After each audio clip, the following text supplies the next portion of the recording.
Good evening, all, and welcome back to Dark Fears. Tonight, we travel deep into the frozen heart of Montana, through forgotten corners, isolated small towns, endless wilderness, and places where help does not reach, to uncover 7 of the most disturbing true horror stories ever recorded from this unforgiving land. These are not legends or campfire tales. These are real, documented encounters from ordinary people who went into the wilderness and came back changed. From abandoned ranger cabins buried in snow to creatures that should not exist. From disappearances that defy explanation to forests that seem to watch you. Tonight, you will hear horrors that Montana never let go of. If you are new here, make sure to subscribe to Dark Fears for daily true horror content that will keep you up at night. Hit that notification bell so you never miss when the darkness calls. Now, let us step into the shadows of Montana, where civilization ends and terror begins. My name is Ethan Caldwell, and this happened when I was 27 years old, during a late September hiking trip through Glacier National Park. I grew up believing the wilderness was honest. Dangerous, yes, but fair. You respect it. It respects you back. That belief is why I agreed to this trip in the first place.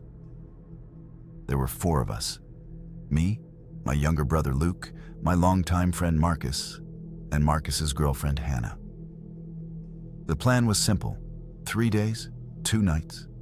A remote trail few tourists bothered with before winter shut the park down. Luke wanted solitude. Marcus wanted photos. Hannah wanted proof that she could handle the backcountry. And me, I wanted to feel small again. The first day went perfectly.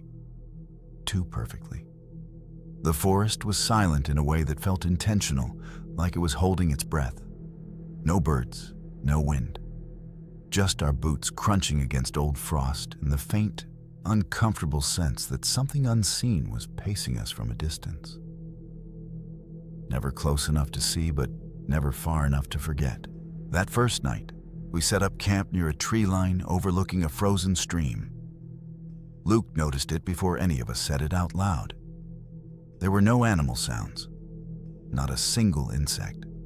Not even the creek made noise, despite the water moving beneath thin ice. Marcus laughed it off, but Hannah stayed close to the fire, her confidence already thinning. Around midnight, the smell hit us. Not rot, not smoke. Something wet and metallic, like cold blood soaked into soil. It came and went with the breeze. Then we heard footsteps, slow, deliberate, heavy enough to be bipedal but wrong in rhythm. They circled just beyond the firelight. Every time I shined my flashlight, there was nothing. No eyes, no movement. Just trees standing too still. Luke whispered that it felt like whatever was out there was learning us. How we moved, how we sounded, how we breathed.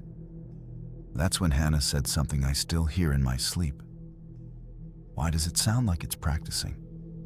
By morning, none of us felt rested. The fire had burned down to ash, but the smell from the night before still lingered in the air. Heavier now, almost soaked into the trees. Luke barely spoke as we packed up. He kept scanning the forest, eyes darting between trunks like he was tracking something only he could see. About 2 hours into the hike, Marcus stopped suddenly. On the trail ahead, pressed deep into the frost, were footprints. Long, narrow, and wrong. They weren't boots.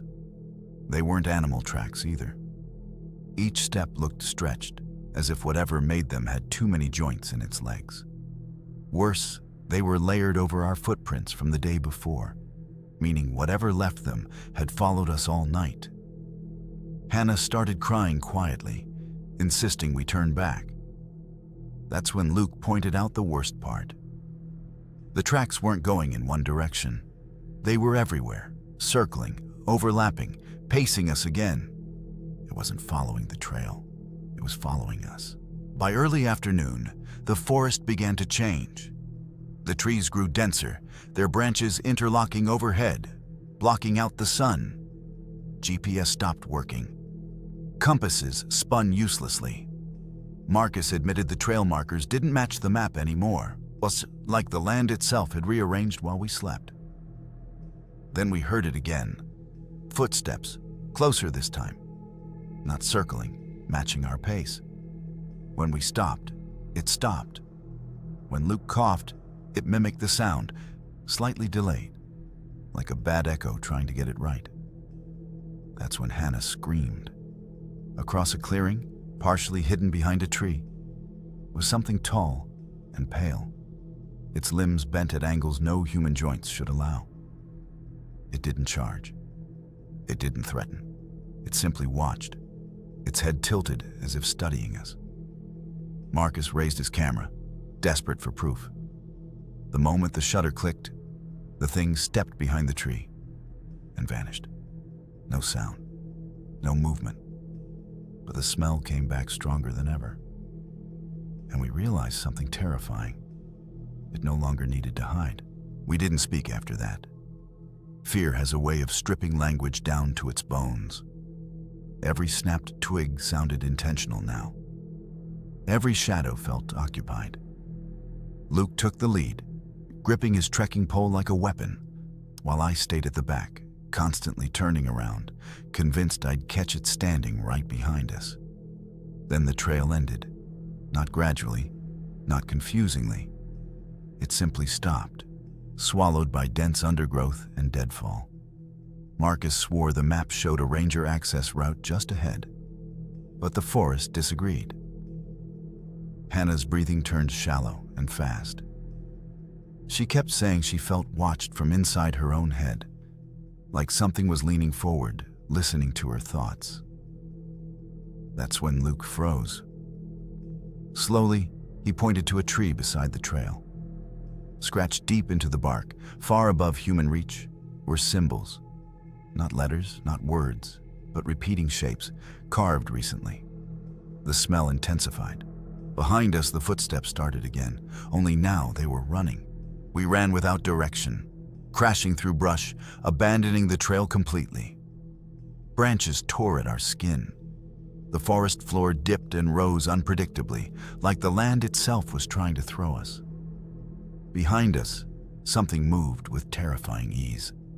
Fast, silent, and close. Hannah tripped first. Marcus went back for her, screaming my name as Luke and I turned around. That's when we saw it clearly for the first time. It unfolded itself from the trees, standing impossibly tall, its skin stretched tight and pale, eyes too dark and too deep, reflecting the panic on our faces. It didn't attack Marcus. It leaned down and copied his voice, perfectly. "Ethan, help me." The sound came from its mouth, not his. That broke something in me. Luke dragged me back, yelling that it wanted separation, that it was learning which voice would make us stop. We didn't hear Hannah scream. We only heard her voice calling for us afterward. Calm, familiar, wrong. Night fell faster than it should have. One moment the sky was gray, the next it was pitch black, like someone had flipped a switch. Luke and I stumbled into a clearing and collapsed behind a fallen tree, lungs burning, hands shaking so badly I could barely hold my flashlight. That's when we heard both of them. Hannah's voice came from the left, calling my name softly, apologetically. Marcus's voice came from the right, angry, panicked, demanding we come back. They overlapped, contradicting each other, blending together in a way that made my stomach turn. Luke pressed his hand over my mouth, tears streaming down his face as he whispered that neither of those voices belonged to our friends anymore. Through the trees, shapes moved, tall, thin silhouettes shifting unnaturally, bending where no joints should bend. More than one. I realized with horrifying clarity that the thing didn't just hunt. It multiplied. And it was hurting us, steering us towards something deeper, darker, and waiting. Luke made a decision I didn't have the strength to argue against.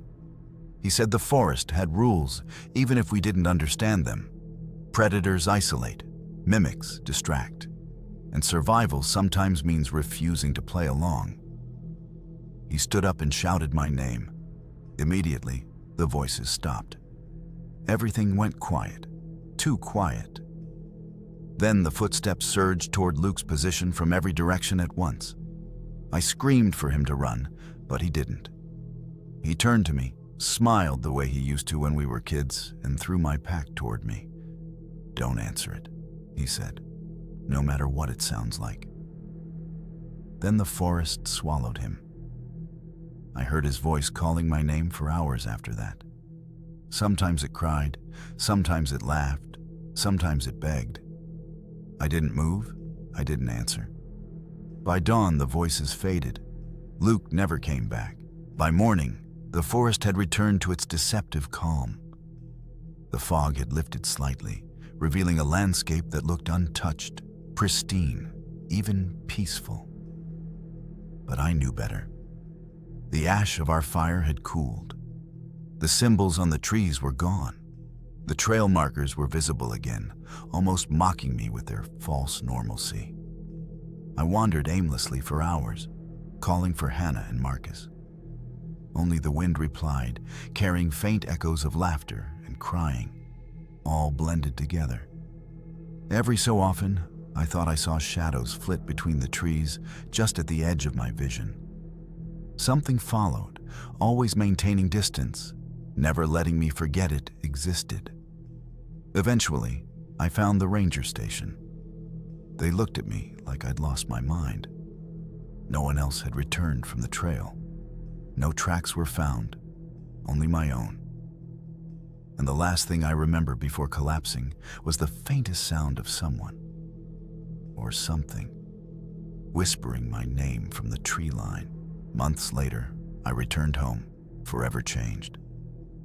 I can't explain what followed us, what took Luke, or why it mimicked our voices so perfectly. I can't shake the feeling that it learned something about me, my fears, my weaknesses, my name. Even now, I can hear it sometimes, in the silence between midnight and dawn, whispering from corners where shadows shouldn't exist. I quit hiking. I quit camping. Every forest, every trail I see now carries a weight I cannot ignore. Friends try to comfort me, but they can't hear the voices I hear. They can't feel the eyes on the back of their necks in the dead of night. Some nights, I imagine it standing at the edge of civilization, watching, waiting. And I wonder if it will ever stop, or if someday it will come for me again. I survived Glacier National Park, but I am not the same man who entered it. And I fear I never will be. My name is Samantha Reed, and this happened the winter I turned 30. I had inherited a small, isolated cabin from my late uncle deep in the Bitterroot Mountains. I had been excited for weeks, imagining quiet nights by the fire and long hikes through untouched snow. What I didn't imagine was that the cabin itself seemed alive. Not in a comforting way, but in a way that watched, waited, and whispered. The first night, I lit the fireplace and unpacked. Snow fell heavily outside, muffling the world beyond the cabin walls. I felt safe, or at least I thought I did. That illusion shattered around midnight when I woke to the sound of soft tapping on the wooden walls. Tap, tap, tap. Slow, deliberate, rhythmic. At first, I assumed it was the wind, but the pattern repeated, echoing from inside the cabin, not outside. Then the smell hit me. Smoky, rotten, faintly metallic. I froze, realizing that I was not alone. I told myself it was nothing. That old cabin's creak, that snow slides off the roof, that the wind rattles loose boards. But as the tapping continued, I realized something was moving inside the cabin itself. The sound came from above the fireplace, from the walls, even the ceiling beams. Sometimes it sounded like fingers, sometimes like claws scraping the wood. I grabbed my phone, but there was no signal. The landline, disconnected years ago, didn't even ring. I lit candles and tried to stay calm, telling myself I'd investigate in the morning. That morning never came. Around 2 a.m., I heard a voice, a soft, breathy whisper, almost right next to my ear. "Samantha," it said. Not a name I heard on the wind, but my name, spoken clearly, intentionally. I spun around, heart hammering, but the room was empty. The temperature had dropped so fast, my breath formed clouds. And that's when I saw it. A shadow slithering along the wall. Not quite human, not quite animal, moving against gravity. I froze, unable to move, as the shadow paused mid-wall, as if it were studying me.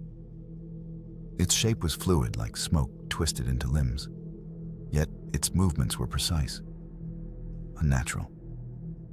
I could feel eyes on me, though it had none that I could see. My body wanted to flee, but my feet were glued to the floor. Then it spoke again, this time in two voices at once, overlapping. Impossible. "You shouldn't be here. Leave. Stay."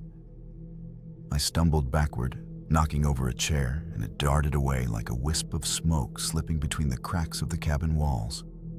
I ran to the door and tried to open it. Frozen snow blocked the threshold, though I had cleared it hours ago. Panic set in. I grabbed a nearby axe and started breaking through the window glass. Each strike echoed unnaturally, as if the sound itself made the cabin hum with life. Somewhere in the room, the whispering continued, mocking, echoing, learning. The moment I stepped outside, the air hit me like a wall. The snowstorm had intensified, yet there were footprints in the powder, small, irregular, not human. They led toward the forest, but circled back toward the cabin, like something was patrolling its territory. I tried to rationalize it. Maybe an animal had gotten in through the chimney. But then I heard it again. The whisper, carried by the wind this time.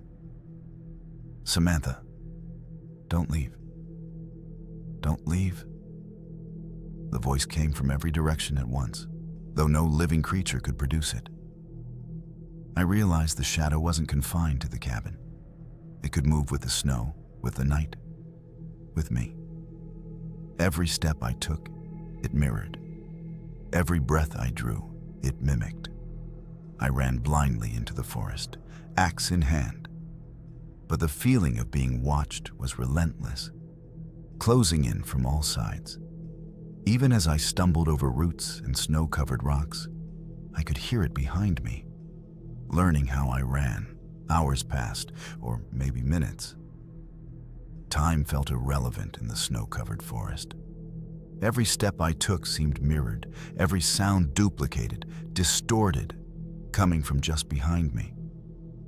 I slipped on ice and fell hard, hitting my shoulder. But the shadow didn't hesitate.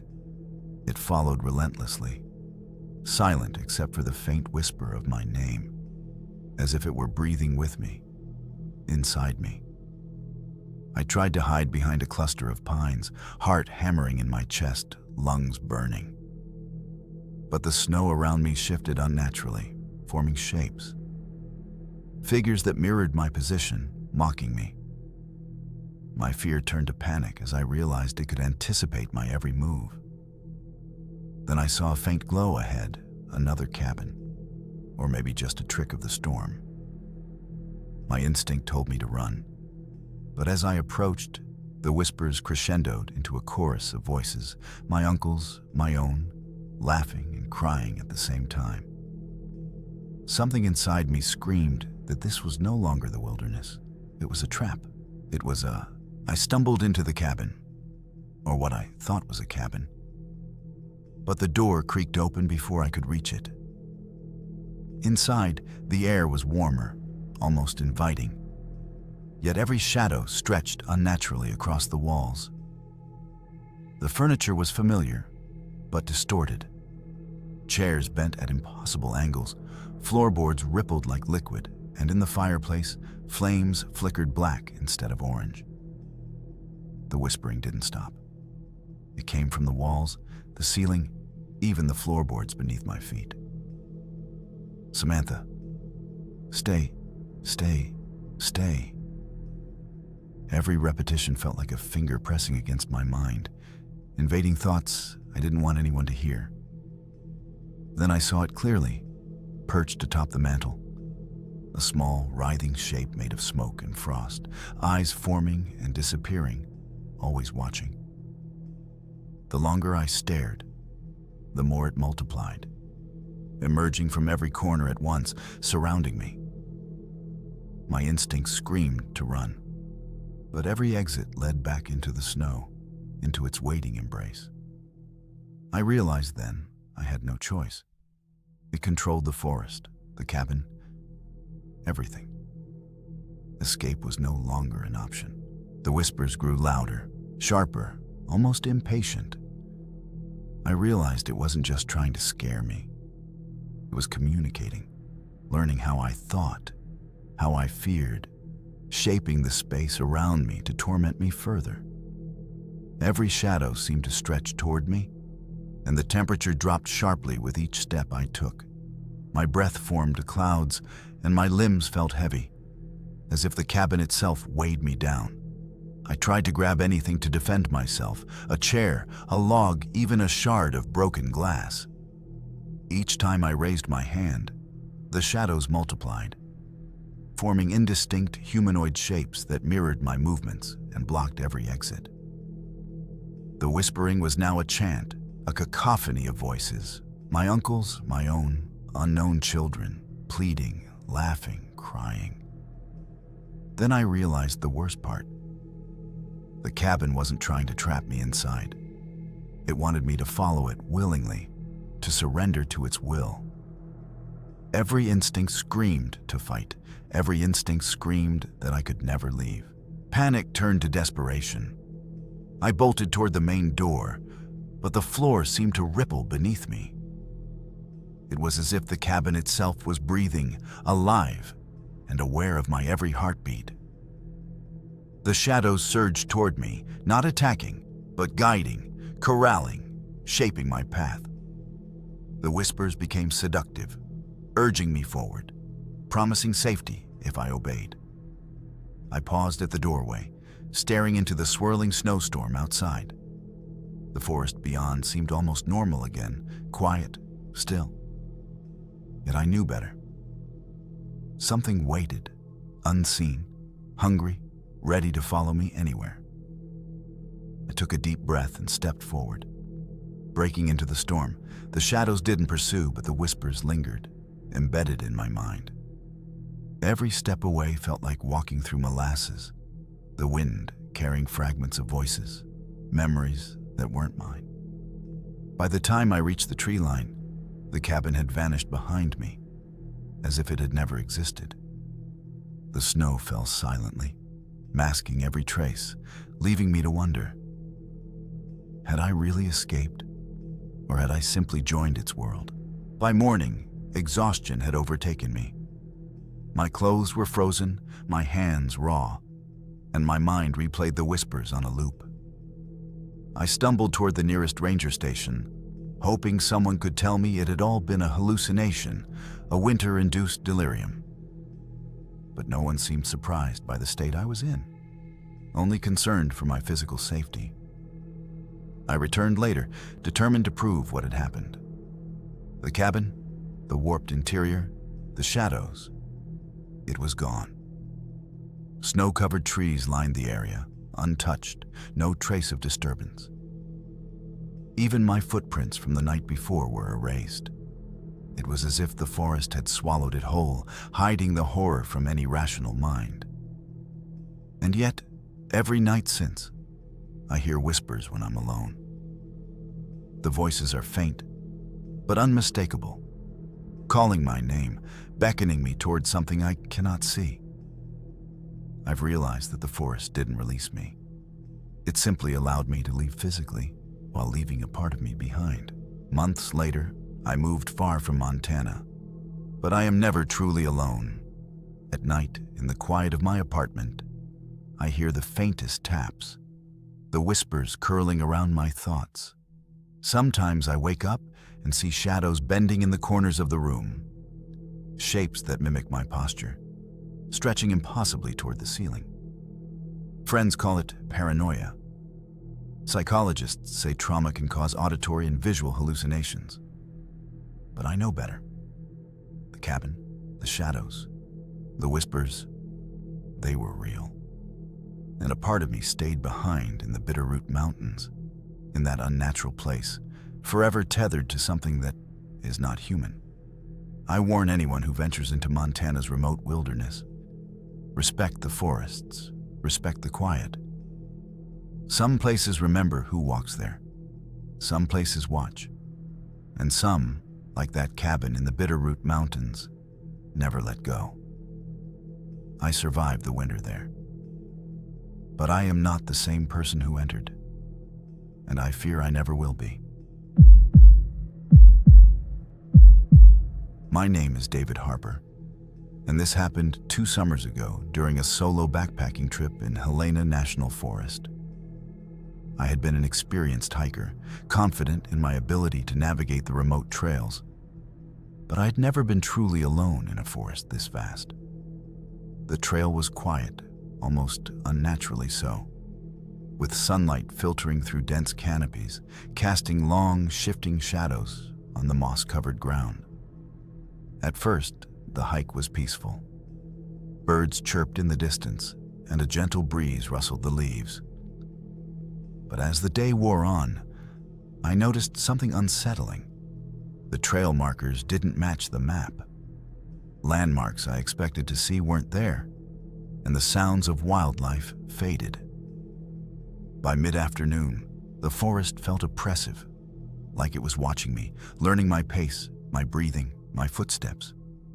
Then I heard it, a low, guttural hum coming from deep within the trees, impossible to locate, yet omnipresent. My stomach tightened, a warning I chose to ignore. By late afternoon, the trail disappeared entirely, swallowed by thick underbrush. I tried to retrace my steps, but the forest seemed to shift behind me. Every path I thought I remembered led me deeper into a maze of towering pines and jagged rocks.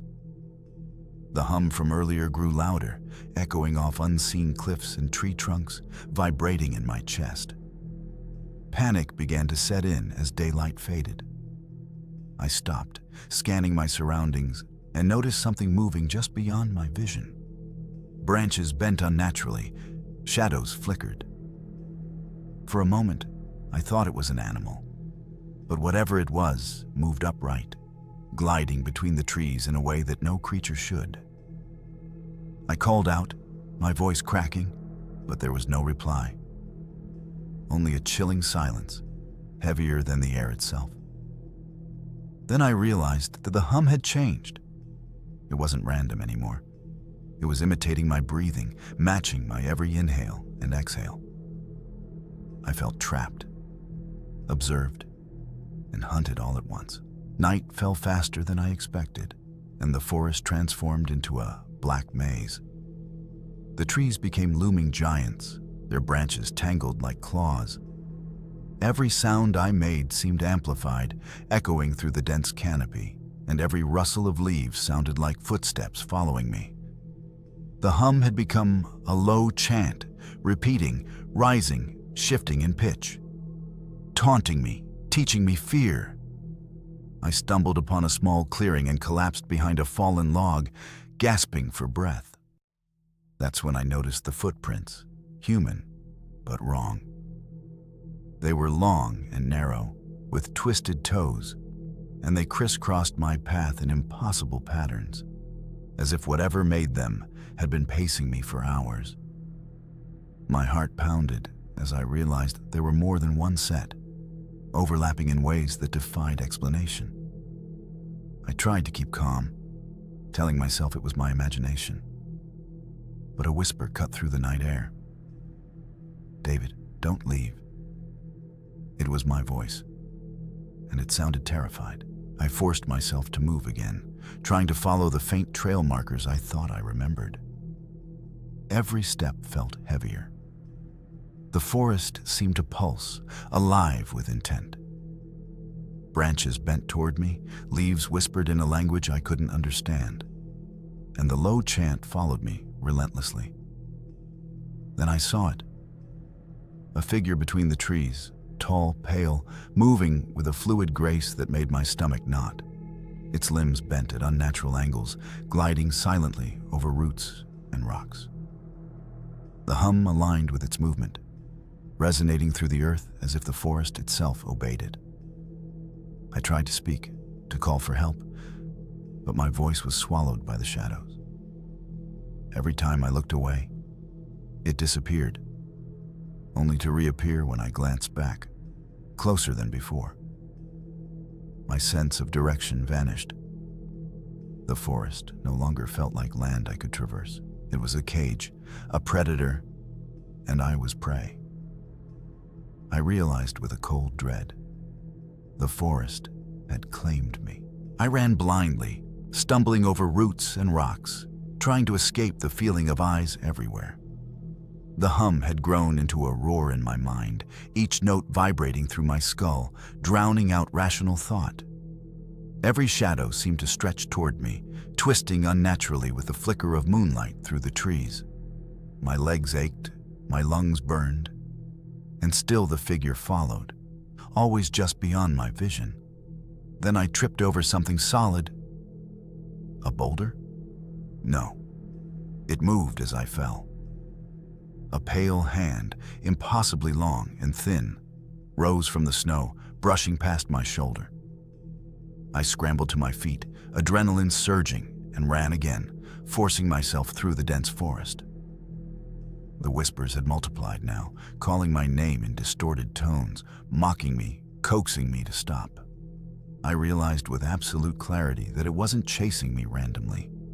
It knew my fear, my weaknesses, every instinct, and was guiding me toward something I could not yet see. I finally reached a small stream, hoping water might mask my scent, my presence.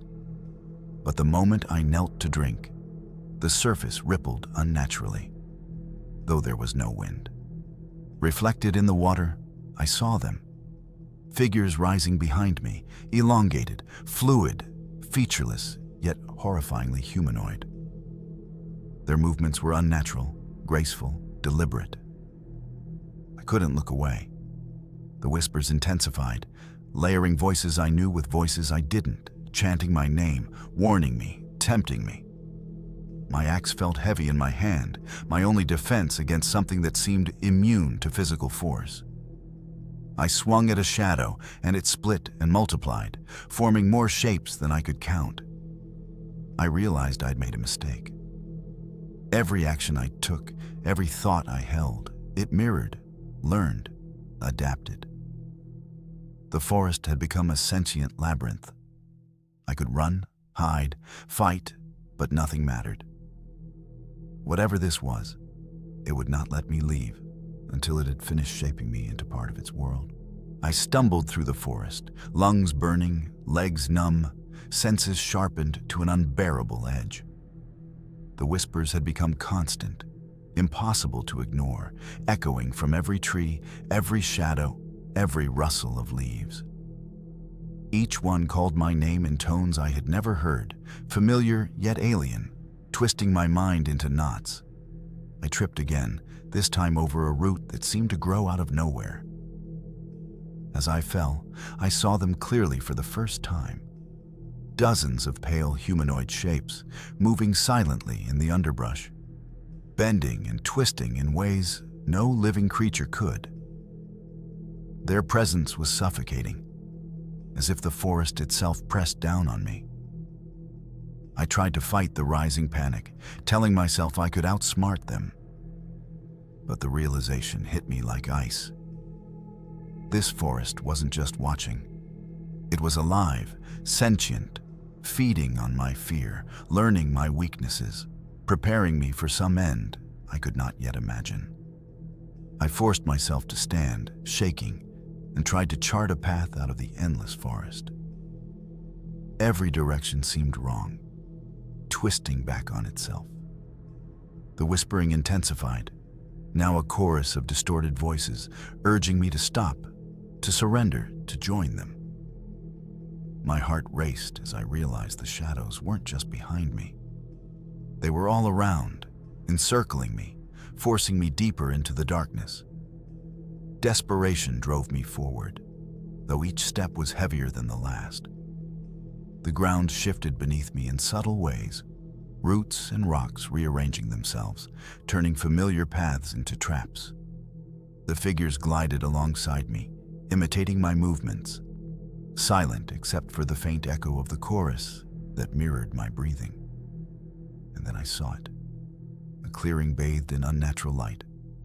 Shapes hung suspended in the fog, waiting, patient. The forest had led me here. I understood then that escape was impossible, that every instinct, every choice had been manipulated. I had arrived where it wanted me, completely alone, completely vulnerable, and at the mercy of something beyond understanding. I froze in the clearing, every muscle trembling, heart hammering like a drum.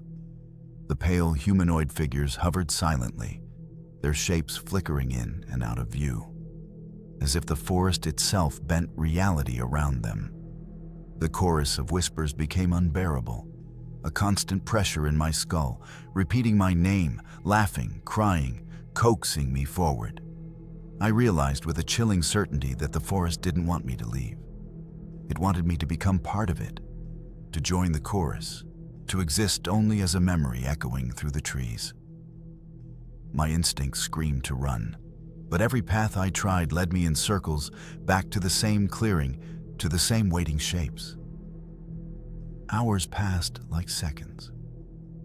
I was trapped in time and space, hunted not with claws or teeth, but with fear itself. My body ached, but my mind refused to surrender. I needed to survive, even as the forest whispered, promised, and threatened in the same breath. By dawn, exhaustion and desperation forced me to act. I sprinted blindly, trusting only instinct, ignoring the whispers, ignoring the shapes flitting at the edge of my vision. My lungs burned, legs screamed, and snow slowed every step, yet I kept moving. The clearing faded behind me, the figures remaining only as faint shadows in the fog. Hours later, I stumbled into a ranger's cabin. They were shocked to see me, though they had no idea where I'd come from. Maps, GPS, and trail markers in the forest showed nothing.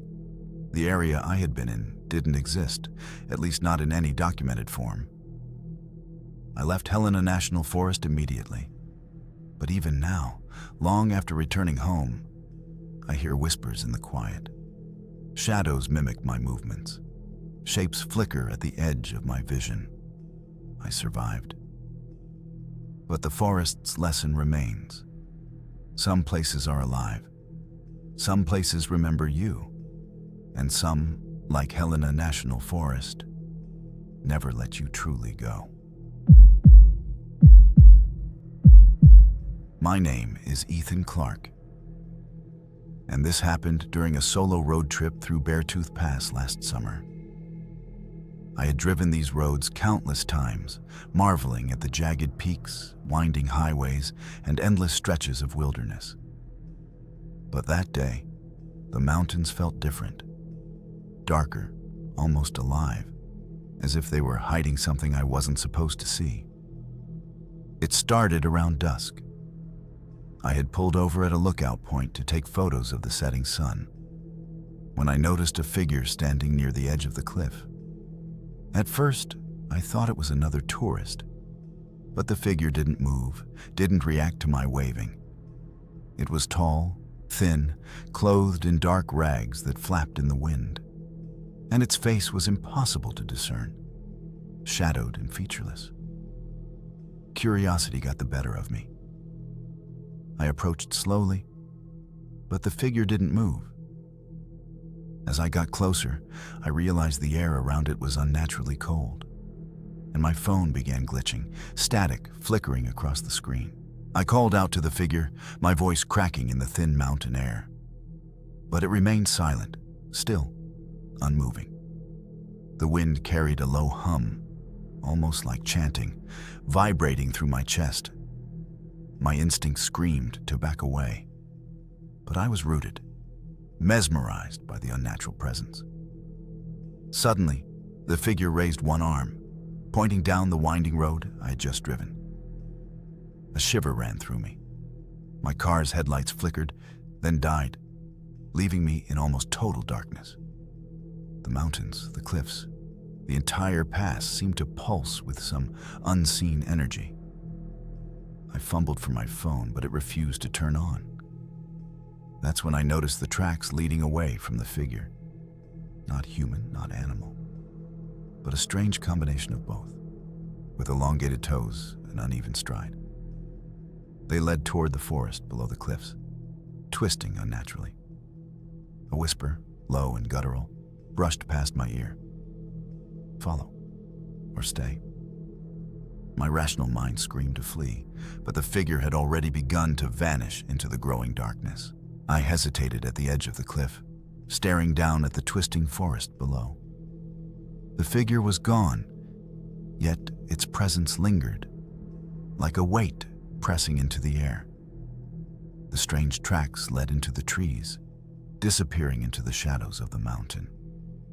My rational mind warned me to stay, to return to my car. But curiosity and a strange pull I couldn't explain drove me forward. Each step down the rocky slope was treacherous, but the forest seemed to guide me, bending the path just slightly, urging me onward. The low hum continued, echoing from nowhere and everywhere at once. Shadows twisted unnaturally in the fading light, stretching longer, bending toward me as if the trees themselves were alive. And then I saw it again. The figure, standing silently in a clearing just beyond a cluster of pines. This time, it was closer, larger, more defined, and its empty, featureless face seemed to pierce my very thoughts. I froze, heart hammering. The figure didn't move, but the forest around it seemed alive. Branches shifted, leaves rustled, and the ground itself pulsed beneath my feet. The air turned frigid, my breath forming clouds that clung unnaturally close to the trees. Every instinct screamed to turn and flee. Yet my body was rooted, trapped by fascination and fear. Suddenly, the figure raised its arms slowly, and the shadows of the forest stretched, elongating unnaturally, forming tendrils that crept toward me, whispering my name. I stumbled backward, tripping over roots, scraping my hands on rough bark. But the shadows didn't stop. They swirled around me, isolating me from the world, drawing me toward the figure with impossible gravity. A chilling thought struck me. This was not a being I could reason with, not a lost traveler or harmless specter. It was something else entirely, an intelligence woven into the mountain itself, feeding on fear, curiosity, and my very life force. I scrambled through the forest, every step unsteady on the steep, rocky terrain. The shadows followed, bending unnaturally with each flicker of fading light, always just at the edge of my vision. The hum had transformed into a cacophony, a chorus of whispers, each one repeating my name, calling me forward, daring me to stop. My mind screamed to turn back, but the figure was always there, gliding silently through the trees, impossible to catch, yet impossible to ignore. I stumbled into a small creek, hoping the sound of rushing water would mask my presence. But the moment I touched the water, my reflection rippled unnaturally. Instead of my own face, I saw the tall, faceless figure staring back at me, smiling in a way it had no right to. I recoiled, almost losing my footing, and the shadows surged closer, writhing, multiplying, closing the distance. Panic overtook me. I realized the forest was alive, and I was not just a visitor, I was prey. I forced myself to keep moving, desperate to find a trail, a road, anything familiar. The forest seemed to shift behind me, paths rearranging themselves, roots and rocks twisting into traps designed to disorient and slow me. Each time I glanced back, the faceless figure was closer, almost gliding over the uneven terrain, always silent, always patient. The whispers reached a deafening pitch, a mix of my own thoughts and distorted voices from somewhere beyond the forest. I realized the figure wasn't just haunting me. It was learning from me, anticipating my movements, manipulating the terrain, bending reality itself to trap me. My legs burned, lungs heaving, but I had no choice. Fight or run, neither seemed to matter. Then I saw it, a faint glow in the distance, like moonlight reflecting off snow or ice. My only option, I thought, was to head toward it. Yet even as I ran, the shadows stretched behind me, forming unnatural shapes that mirrored my panic, my fear, my every move, tightening the forest's invisible grip. The glow grew brighter as I stumbled through the forest, revealing patches of snow and ice beneath my boots. Every breath hung in the cold air like a fragile ghost, trembling as if warning me to stop. The faceless figure hovered at the edge of my vision, never advancing, yet never leaving, its presence both magnetic and terrifying. The shadows from the trees twisted toward me, curling like smoke around my legs, whispering in voices I knew and didn't know, merging into a chorus that clawed at my mind. I reached a frozen clearing and stopped, realizing the glow wasn't natural. It came from the figure itself, radiating an unearthly light from within its body. I could see faint patterns in the air, as if the forest's energy pulsed in response to its presence. My chest tightened as I understood the truth. This was no human, no lost traveler. It was an embodiment of the mountains themselves, ancient and patient, feeding on fear and curiosity. I backed toward the edge of the clearing, but the ground beneath me seemed to ripple slightly, guiding me inward rather than letting me escape. The shadows stretched longer, bending toward the figure in me, forming a cage of darkness that blurred the boundaries between the forest and the unknown. The whispers reached a fevered pitch, echoing in my mind, distorting reality itself. The figure raised its arms slowly, and the light intensified, casting the clearing into a surreal brilliance that made the snow and trees appear alive. I realized the figure wasn't attacking, it was testing me, assessing my fear, drawing me deeper into the forest's will. My instincts screamed to flee, but my legs trembled, frozen by the weight of unseen eyes and impossible knowledge. Every rational thought fled as the forest seemed to breathe around me. I understood then that escape was only possible if I surrendered. Surrendered to the mountain, to the figure, to the forest's ancient, unyielding hunger. I had reached the heart of the Beartooth Pass, where the mountains themselves watched, waited, and claimed those who dared wander too far. I forced myself to move, stepping carefully through the snow as the glow from the figure bathed the clearing in an unnatural, icy light. Every instinct screamed to turn back, but there was no path to retreat. The shadows pressed closer, forming shapes that mimicked my movements, twisting my perception of space and distance. The whispers now sounded like 1,000 voices, overlapping, urging me forward, pulling me into the forest's heart. Suddenly, the figure stepped aside, revealing a narrow path leading down the mountain. I felt a mix of relief and dread. The path seemed like freedom, but the figure's presence made it clear that every step was being guided, controlled. I stumbled down, each footstep heavy with fear, the forest alive around me, reshaping itself, testing me with every turn.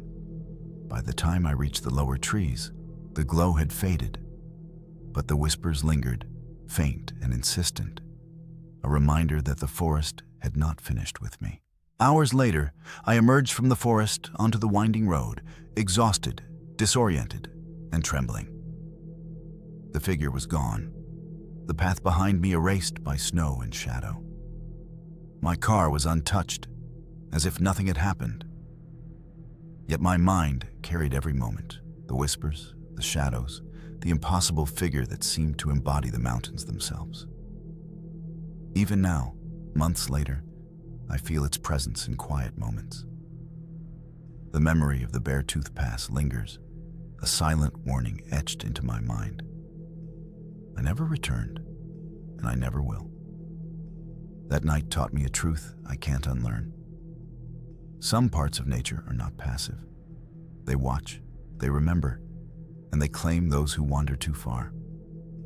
I survived, but the mountains hold a part of me still, a tether to that figure, that forest, that moment where reality bent and fear became a living, breathing force. I know I was lucky to leave, but I also know the Beartooth Pass will always wait for the next curious soul. My name is Lena Whitaker, and this happened during a summer camping trip on the shores of Flathead Lake. I had always loved the quiet of the water, the way the mountains reflected perfectly in the still surface. But that night, the lake felt different. Heavier, almost sentient, like it was watching and waiting. I was alone, setting up my small tent near the shoreline, when I heard faint echoes drifting across the water. At first, I assumed it was other campers or the wind bouncing off the mountains. But the sound was too precise, too deliberate, a soft voice calling my name. I froze, listening as the echoes grew louder, layered with an odd, distorted rhythm that mimicked my own movements. Something brushed against my tent. I grabbed a flashlight, my hands shaking, and shone it into the darkness. Across the lake, a shadow moved unnaturally, gliding over the water's surface. It wasn't a boat. It wasn't an animal. And it was coming closer. The shadow moved closer, silent, defying the ripples it should have caused on the water. My flashlight flickered, and when it came back on, the shadow seemed nearer, larger, stretching unnaturally across the surface. Panic surged through me, yet my curiosity and terror kept me rooted to the spot. Then I heard it clearly. A voice, distorted but unmistakable, calling my name in perfect mimicry of my own tone. My heart pounded as I stumbled backward, tripping over tent stakes, the cold air biting at my skin. The lake was calm, impossibly calm, yet the shadow seemed alive, moving with intent, circling toward me. I grabbed a small paddle from my canoe, holding it like a weapon, though I knew it wouldn't stop whatever this was. The whispers on the water intensified, layering with the sound of waves lapping unnaturally at my feet. I realized the lake itself was part of this. Something that watched, learned, and lured unsuspecting souls into its depths. I backed away from the shoreline, heart hammering, every instinct screaming to run. But as I moved, the whispers followed, layering over the sound of lapping waves, calling my name in tones that mimicked my own fear. The shadow on the water stretched and contorted, forming shapes that seemed almost human, yet impossible. Limbs bending and twisting in ways no living thing could. I stumbled toward the tree line, desperate for cover. But the shadow moved with unnatural speed, circling the lake in a silent, deliberate dance. My flashlight flickered again, illuminating strange reflections on the water. Tiny figures, pale and featureless, rising from the depths. only to vanish when I blinked. Panic clawed at my mind. I realized this wasn't just a shadow. It was the lake itself, alive and aware, feeding on my fear, learning my reactions, drawing me deeper into its grip.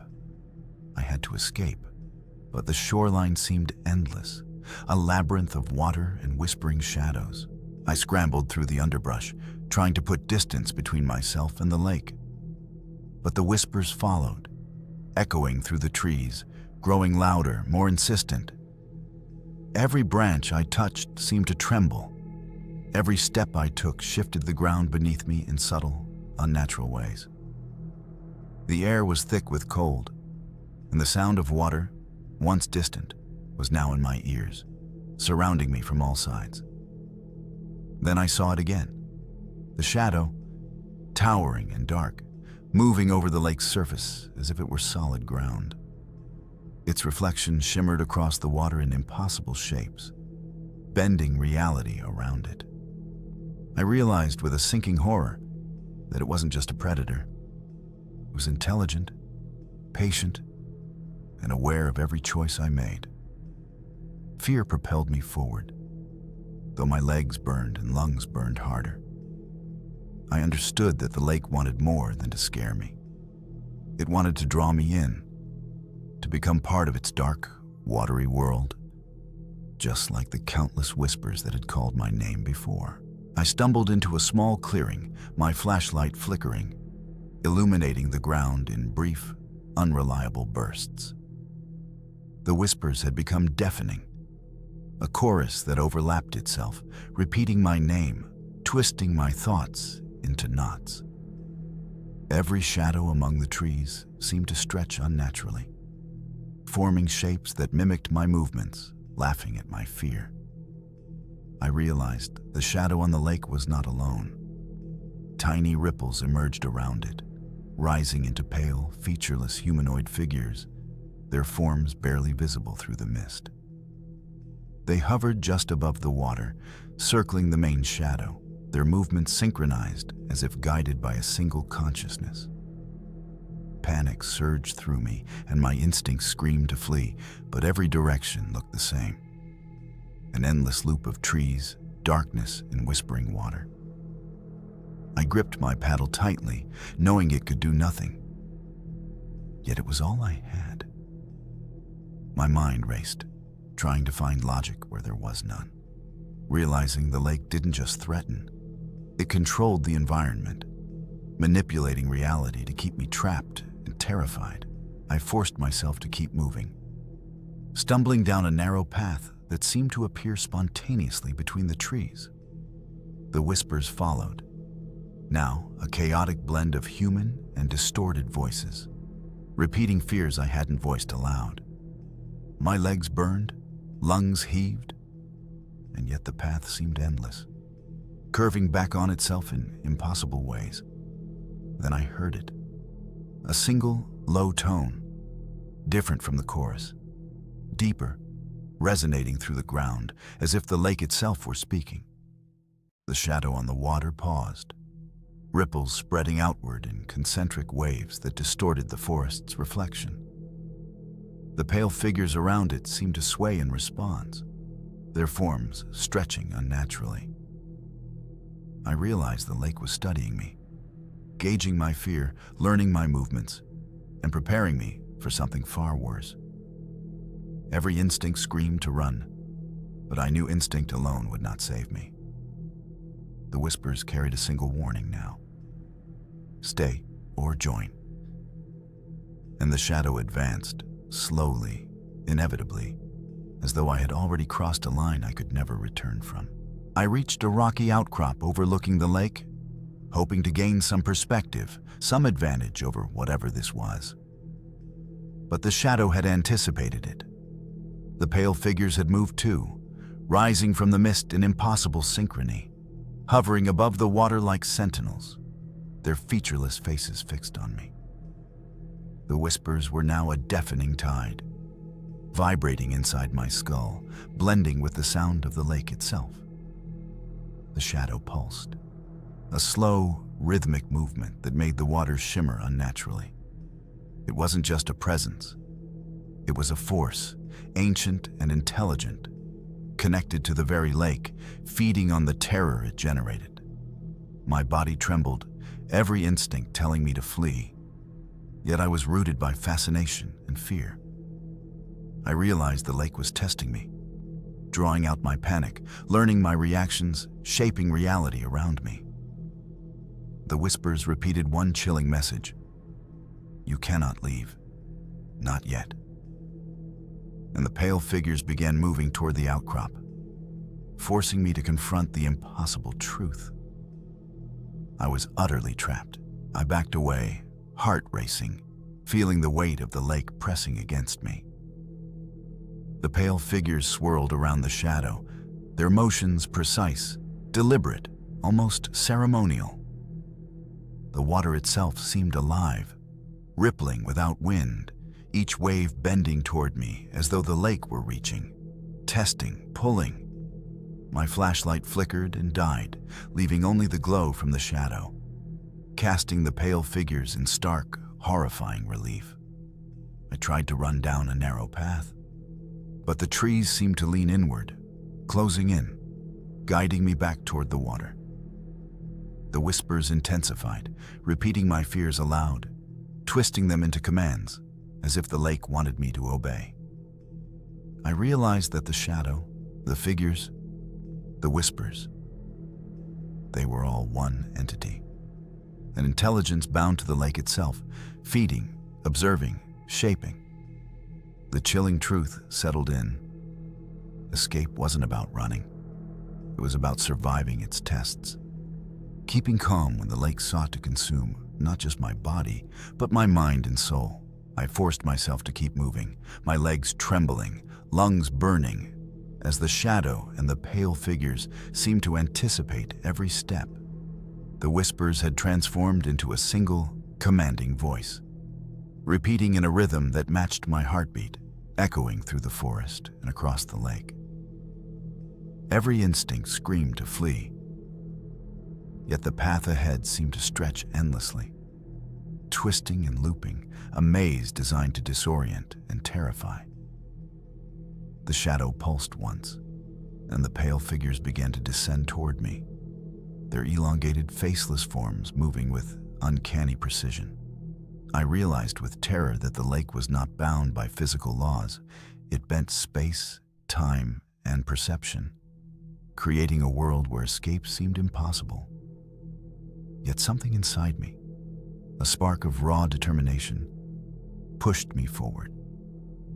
I sprinted blindly toward a faint glow at the tree line, ignoring the whispers, ignoring the shadows, focusing only on survival. For the first time, the lake's oppressive grip seemed to falter, just slightly, as if testing my resolve. I finally burst out of the forest onto a narrow road that led back to the campground. The shadow and figures were gone, but their presence lingered in my mind, echoing in the whispers that still tickled my ears. My canoe and tent were exactly as I had left them, as if nothing had happened. Yet I knew the truth. The lake had watched, learned, and nearly claimed me. Even days later, I feel it in quiet moments. The lake's presence in reflections, in ripples on any still water. I realize now that Flathead Lake is not just water and wilderness. It is something ancient, intelligent, and patient, feeding on curiosity and fear alike. I survived, but the lake had left its mark, a tether that reminds me that some places are alive, in ways we cannot comprehend, waiting silently for the next traveler who dares to come too close. I left immediately and never looked back. But every time I hear a ripple across a quiet lake, I know the shadow is still there, patiently waiting. My name is Ryan Hayes, and this happened during a weekend hunting trip in the Bitterroot Forest. I had always loved the solitude of the wilderness, the way the pine trees whispered in the wind, the quiet broken only by the call of distant wildlife. But that weekend, the forest felt different, heavier, oppressive, as if it was watching my every move. I had rented a small, rustic cabin deep in the woods, miles from the nearest road. The first night was uneventful, until I heard it. A faint scratching on the exterior walls, like nails scraping slowly against wood. I assumed it was an animal, perhaps a raccoon or bear. But the sound was too deliberate, almost intentional, moving rhythmically around the cabin.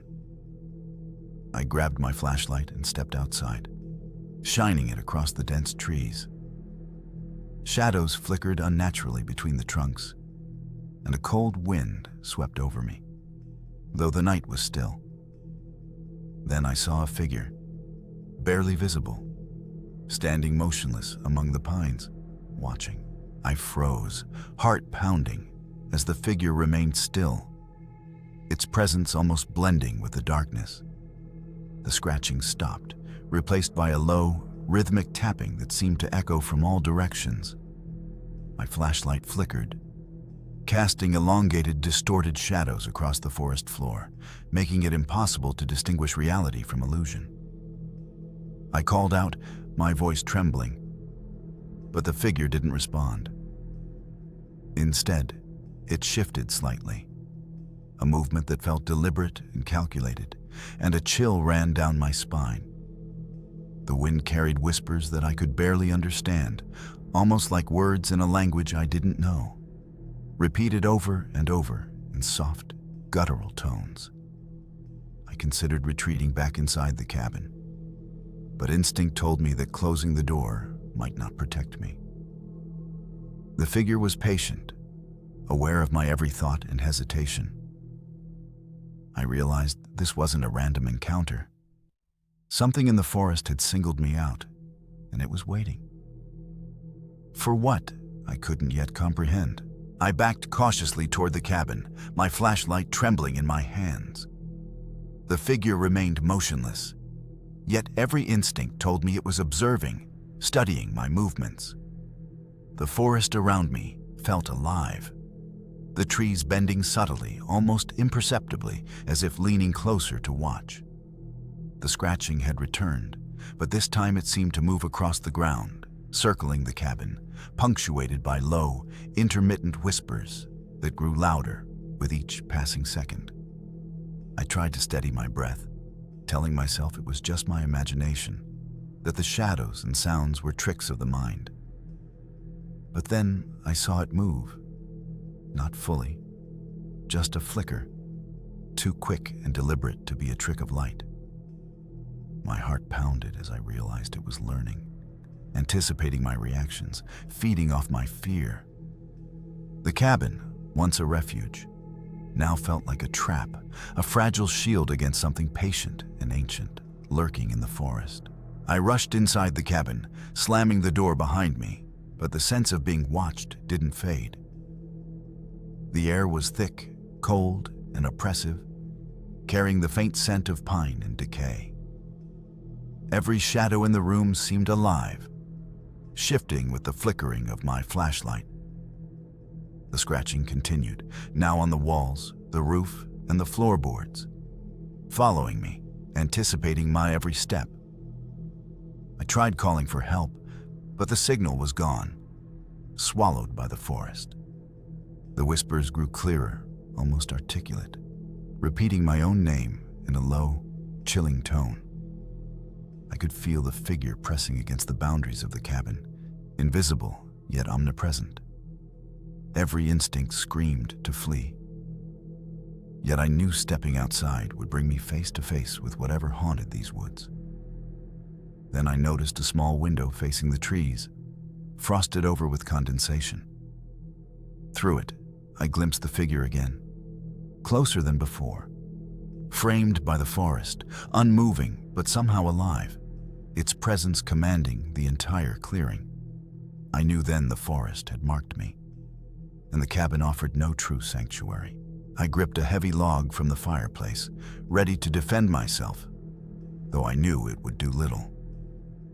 The scratching and whispers intensified, echoing from every corner, every crevice of the cabin. I could feel it, not just outside, but inside the walls, pressing against my mind, manipulating the air around me. The flashlight flickered, casting grotesque shadows that danced across the walls, forming shapes that resembled twisted, elongated faces staring back at me. I realized the figure wasn't a singular entity. It was part of the forest itself, connected to every tree, every gust of wind, every shadow. It had marked me, studying my fear, learning my patterns, testing my reactions, waiting for the moment I would falter. My pulse raced, my hands shook, but a grim determination took over. I couldn't let it see my terror fully. I had to outlast it. I edged toward the back door, planning to escape through the forest, knowing the figure would be waiting. The air felt heavier, thicker, as though the trees themselves were pressing in. I opened the back door slowly, peering into the darkness. The forest beyond seemed alive. The trees leaning inward, branches swaying through the air was still, creating unnatural silhouettes in the faint moonlight. The shadow waited at the edge of the tree line, featureless, impossibly tall, and patient. The whispers surged, now a chorus, layered and inescapable, echoing in my skull, repeating fears I hadn't voiced aloud. I stepped into the forest, each footfall met with an uncanny silence. Yet the figure mirrored me, moving with impossible speed, sometimes visible, sometimes vanishing into the darkness. Every instinct told me to run, but the forest itself seemed to rearrange, shaping the path to guide me toward the unknown, toward some dark center I could not comprehend. The whispers coalesced into words I understood.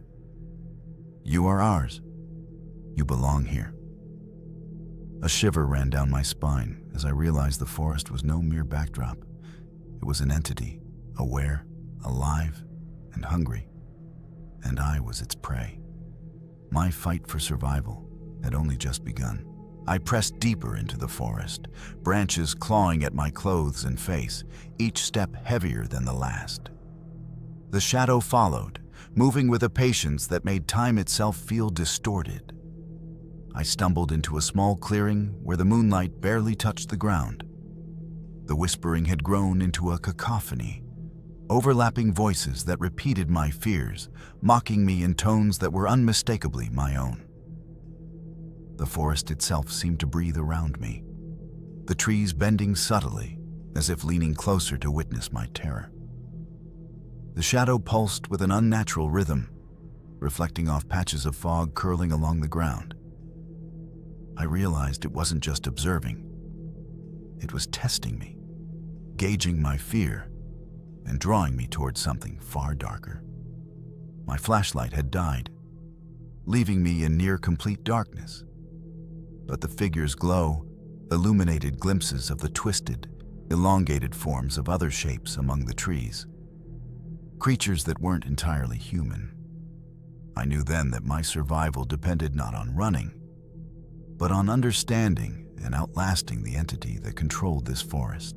I paused in the clearing, trying to steady my racing heart.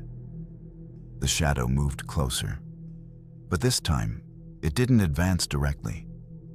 It circled, its glowing form bending light in impossible ways, distorting reality itself. The whispers sharpened, repeating my own thoughts aloud, forcing me to confront my deepest fears in real time. I realized the forest wasn't just alive. It was intelligent, patient, and ancient, feeding on my terror, shaping the path, the shadows, and even the whispers to manipulate me. The smaller, elongated shapes around the shadow moved in hypnotic patterns, almost ceremonial, echoing the entity's will. I felt a surge of panic, but a flicker of clarity struck me. Fear gave it strength. I had to remain calm, to deny it the satisfaction of controlling me completely. I edged toward a faint path illuminated by the pale glow of the moon breaking through the fog. The shadow watched, seemingly aware of my intentions, testing my resolve. Every step felt like a gamble with fate. But I pressed onward, determined to survive the Bitterroot Forest's relentless, ancient hunger. I followed the faint path deeper into the forest, the whispers now a constant roar in my mind, echoing every thought and fear I had. The shadow had stopped advancing directly, but the smaller figures moved around me, closing in with deliberate precision, guiding me through a maze that seemed to shift with every step. The fog thickened, curling like tendrils around my legs, and the air grew heavier, pressing down on my chest. Suddenly, the shadow pulsed, and the elongated shapes froze in place, their glowing outlines eerily still. The forest fell silent, save for the low hum emanating from the main figure. I felt a strange clarity, a momentary understanding that it was testing me, measuring my fear and resilience. Summoning every ounce of courage, I moved steadily forward, ignoring the instinct to flee, ignoring the whispers, focusing solely on survival. Each step was deliberate, each breath a defiance of the forest's ancient, malevolent will. At last, I reached the edge of the forest, where the trees thinned and moonlight touched the ground fully. The shadow and the pale figures stopped at the tree line, motionless yet aware, their presence lingering like a heavy, oppressive weight. I stumbled onto a dirt road that led back to civilization, the forest behind me silent, almost patient, as if it had allowed me to leave.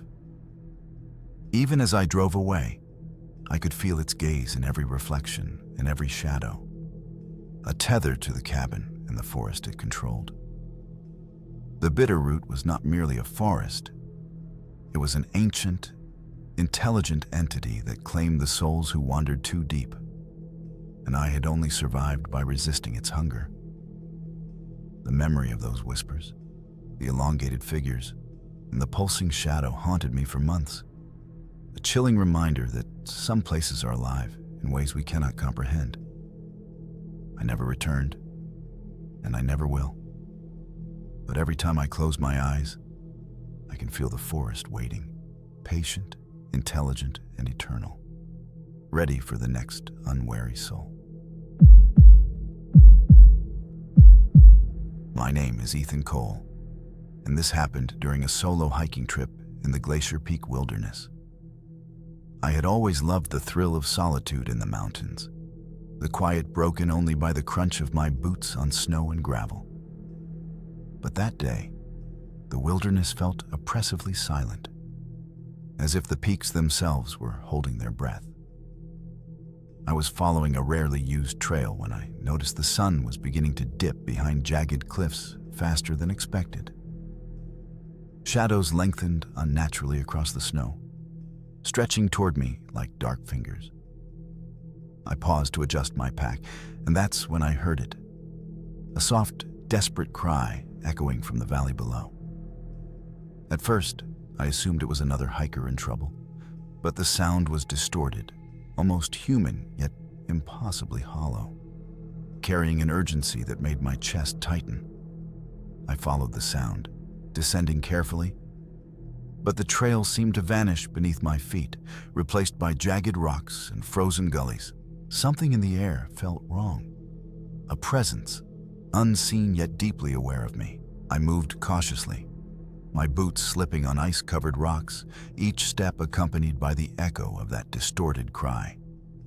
The valley below seemed unnaturally deep, darkening as the sun vanished, and I realized I was losing orientation. The trail markings I had been following were gone, obscured by snow and rockfalls, leaving me stranded in an unfamiliar, hostile landscape. Then I noticed footprints. Human, but oddly elongated and inconsistent. Some sinking too deep into the snow, others barely visible. My heart pounded as I followed them, each step bringing the cry closer, yet more distorted, as though it were warping reality to confuse me. The wind carried faint whispers, echoing my own fears back to me. Lost, alone, forever. I could feel eyes on me, though I saw nothing. the mountains themselves seeming alive, shaping shadows and rocks to manipulate my movements.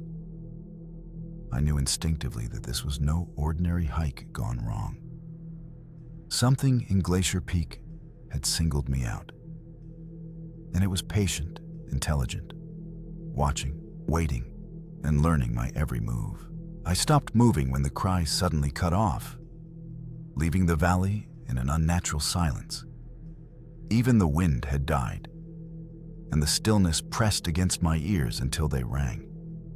I turned slowly, scanning the cliffs and snowfields, realizing the footprints I had been following now circled me instead of leading forward. They ended abruptly a few feet away, as if whoever, or whatever, had simply vanished into thin air. The temperature dropped sharply, my breath turning to thick, white clouds that hung unnaturally long in the air. Shadows along the rock faces shifted, stretching and collapsing in ways that made my head spin. I felt watched, measured, like prey caught in the center of a vast, intelligent trap. Then I heard footsteps behind me, slow and deliberate, matching my own cadence from moments earlier. When I spun around, there was nothing there, only the snow, disturbed by fresh impressions forming on their own, step by step, advancing toward me without a body to make them. Panic surged through me, and I stumbled backward, nearly slipping down a steep incline. The invisible footsteps stopped when I stopped, as if mirroring my fear. The mountains loomed overhead, towering and oppressive, their silence broken only by my ragged breathing.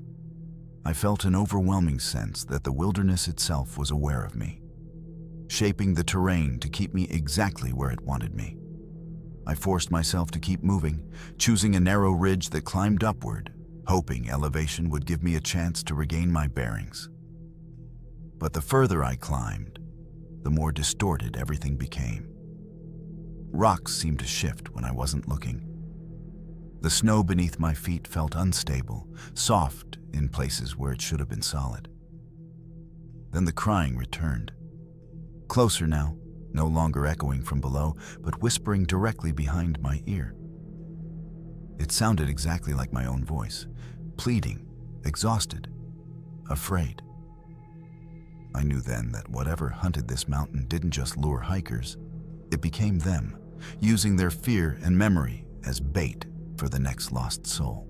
I covered my ears, but the voice followed me, whispering inside my head now, repeating my thoughts before I could fully form them. Every step forward felt heavier, like the mountain itself was resisting me. The ridge narrowed until one wrong move would send me tumbling into the fog-filled abyss below. I could feel the cold seeping through my boots, numbing my feet, slowing my reactions. Ahead, through the drifting snow, I saw a figure standing perfectly still. Relief surged through me at first. Another hiker, finally. But that hope died instantly. The figure was facing away from me, wearing the same jacket, the same pack, even the same torn strap I had noticed earlier on my own gear. My heart pounded as the figure slowly turned its head, revealing a face that was unmistakably mine. Except the eyes were hollow, dark pits that reflected the mountain like glass. It opened its mouth, and my own voice came out, whispering, "You already took my place."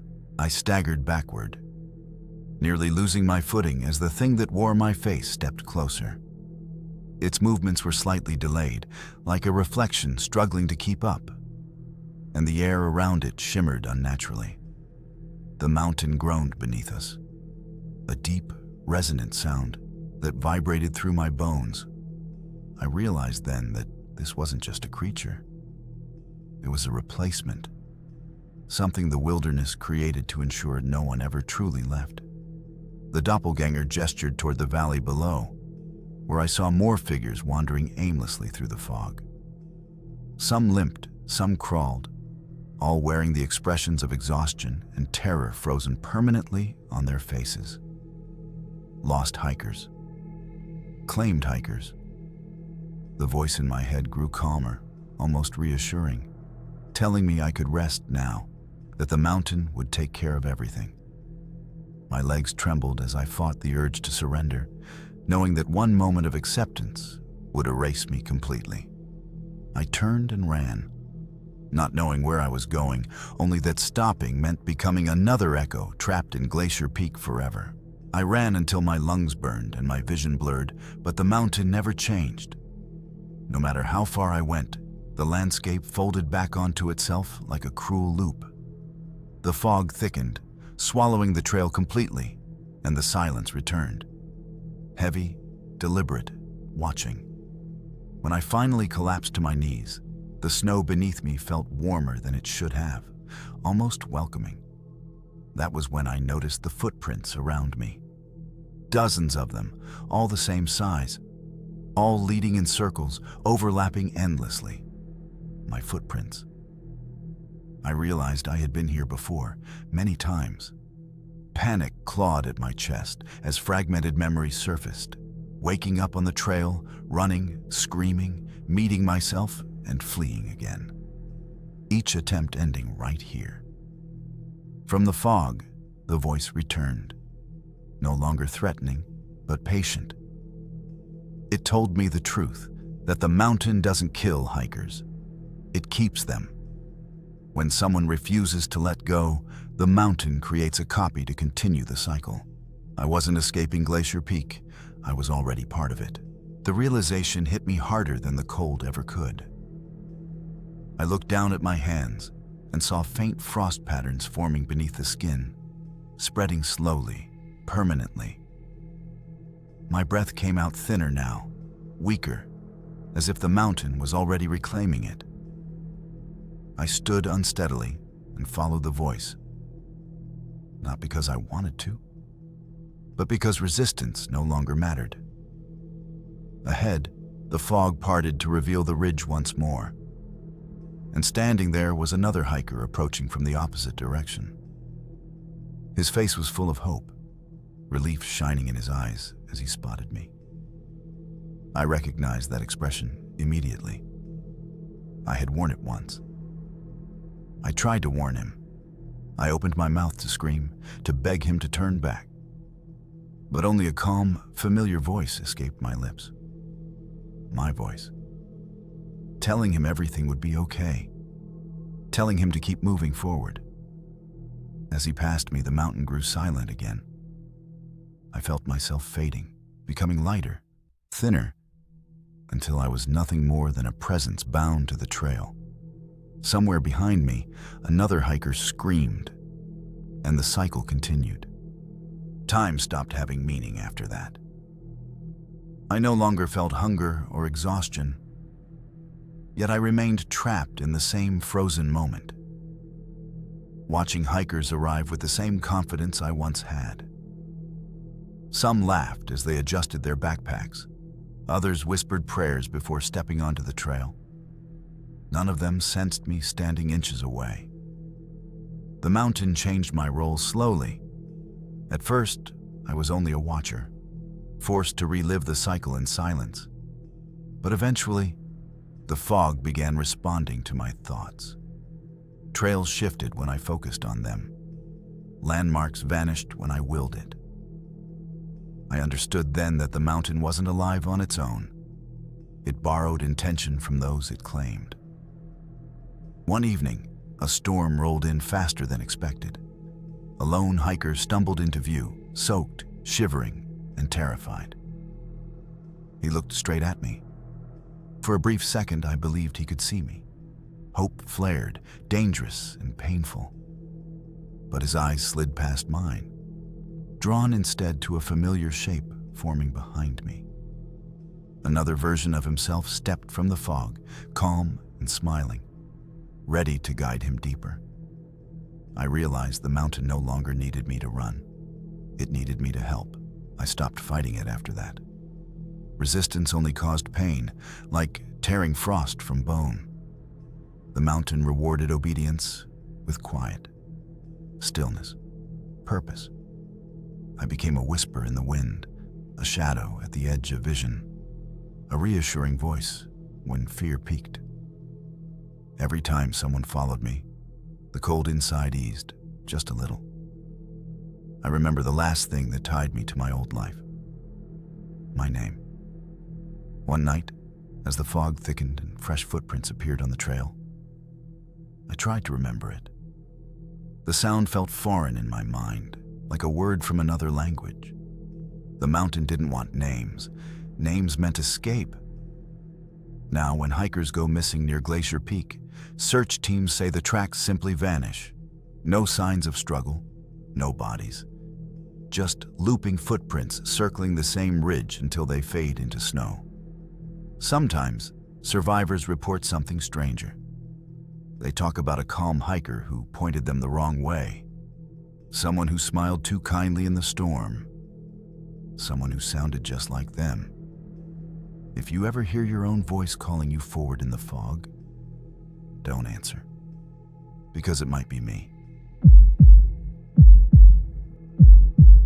As these 7 stories come to an end, remember this: what you've just heard are not legends meant to scare children, nor tales designed for entertainment alone. These are real accounts, drawn from places where silence stretches too far, help arrives too late, and the line between safety and disappearance is frighteningly thin. Each story carries the same warning. The danger didn't come from monsters hiding in the dark. It came from isolation, from moments when people believed they were alone and were terribly wrong. Forests don't scream when they take someone. Mountains don't chase their victims. Small towns don't announce when they're watching. They wait, patient, quiet. And when the conditions are right, they close in without leaving a trace. If these stories made you uncomfortable, that's because they were never meant to be easy to hear. Fear is the mind's reminder that some places are not meant to be explored, some paths should never be followed, and some voices should never be trusted, especially when they sound familiar. So tonight, when the lights are off,